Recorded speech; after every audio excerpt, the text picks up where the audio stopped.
बहुत समय पहले मेवाड़ के राजा महाराणा प्रताप अपनी स्वाभिमान और देशभक्ति के लिए पूरे भारत में प्रसिद्ध थे। वे कभी भी अन्याय के आगे झुकना नहीं चाहते थे।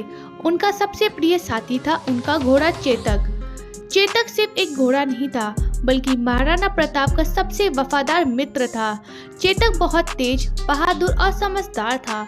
उसका रंग नीला आसमान जैसा दिखाई देता था और वह युद्ध के मैदान में बिजली की तरह दौड़ता था। महाराणा प्रताप और चेतक के बीच इतना गहरा प्रेम था कि दोनों एक दूसरे के बिना रह नहीं पाते थे और दोनों एक दूसरे की भावनाओं को समझ लेते थे। एक समय मुगल बादशाह अकबर पूरे भारत पर राज्य करना चाहता था।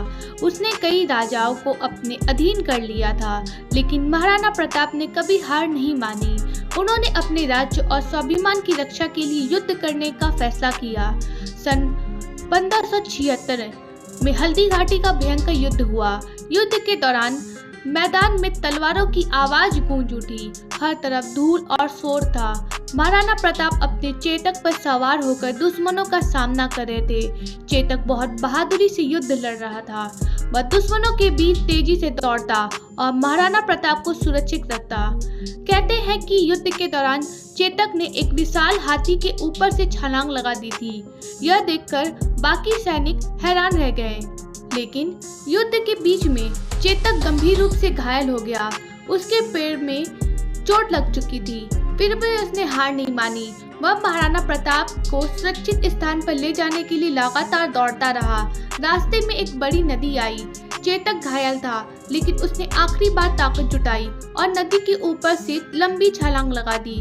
महाराणा प्रताप सुरक्षित दूसरे स्थान पर पहुंच गए। नदी पार करने के बाद चेतक की ताकत जवाब दे गई। वह धीरे धीरे जमीन पर गिर पड़ा। महाराणा प्रताप ने अपने प्रिय साथी को देखकर भावुक हो गए। उन्होंने चेतक का सिर अपने गोद में रखा। चेतक ने आखिरी बार अपने स्वामी को देखा और हमेशा के लिए अपनी आंखें बंद कर ली। महाराणा प्रताप की आंखों में आंसू आ गए। उन्होंने कहा, तुम सिर्फ मेरे लिए घोड़े नहीं, मेरे सच्चे मित्र थे।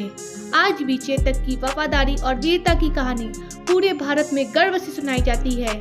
यह कहानी हमें सिखाती है कि सच्ची दोस्ती और निष्ठा सबसे बड़ी ताकत होती है।